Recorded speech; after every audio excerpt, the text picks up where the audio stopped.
Donc on vient d'arriver à Phoenix, dans l'Arizona, et on a besoin de prendre un taxi pour aller faire quelques courses. Donc je vous propose d'en commander un tout de suite. Commander un taxi grâce à son téléphone portable, 2 minutes.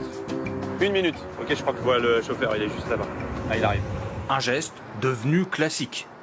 Quand elle va se garer sur le parking. Il va se garer sur le parking. Je sais pas s'il nous a vus, du coup. En revanche, ce qui va suivre l'est beaucoup moins. C'est une grande première mondiale. Et là, vous allez voir, c'est complètement dingue. Regardez devant.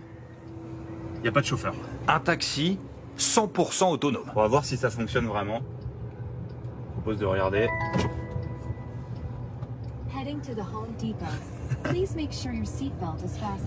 Moi, je suis pas très rassuré. Il faut dire qu'observer un volant tourner tout seul pour sortir d'un parking, c'est plutôt déstabilisant.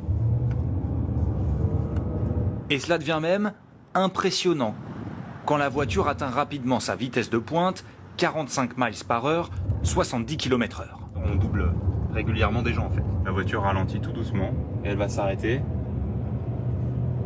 juste derrière ce 4x4, tranquillement. La conduite est souple, les premières impressions sont bonnes.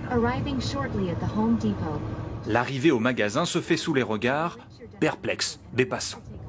Mais notre voiture s'est garée derrière le véhicule d'un client, gênant l'ouverture de son coffre. J'avais pas d'opinion sur ces voitures avant qu'elles me bloquent le passage. D'autres sont catégoriques.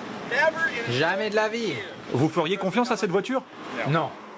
Ces taxis sont équipés de lasers, caméras et radars. Ils permettent à la voiture de voir à 360 degrés sur 300 mètres. Démonstration avec ces deux écrans situés à l'arrière. On n'a pas seulement le plan, on a aussi toutes les voitures qui sont représentées par des petits blocs.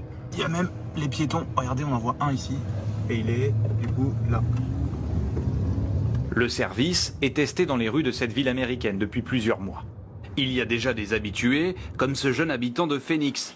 Il emprunte ses voitures sans chauffeur pour aller au travail, à 15 minutes de chez lui. Je la prends presque tous les jours. C'est moins cher que les VTC. Il économise quelques dizaines de centimes par course. Mais avant que nous, Français, puissions également les utiliser pour nos déplacements, il faudra sans doute plusieurs années. En France, nos routes sont plus complexes et sinueuses qu'aux États-Unis. La voiture apprend de chaque kilomètre qu'elle parcourt. Au total, nos véhicules ont roulé 30 millions de kilomètres sur les routes publiques.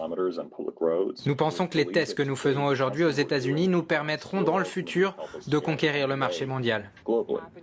La concurrence est rude, de nombreuses entreprises américaines testent leurs voitures autonomes. Et pour le moment, elles n'échappent ni aux accidents, 130 aux États-Unis depuis un an, ni aux contrôles de police. Ici à San Francisco, un agent inspecte un véhicule stationné. À l'intérieur, pas de chauffeur, pourtant quand le policier part prévenir son collègue, la voiture repart, avant de s'arrêter quelques mètres plus loin. Sous l'œil amusé de témoins, les deux policiers finissent par comprendre, il s'agit d'une voiture autonome.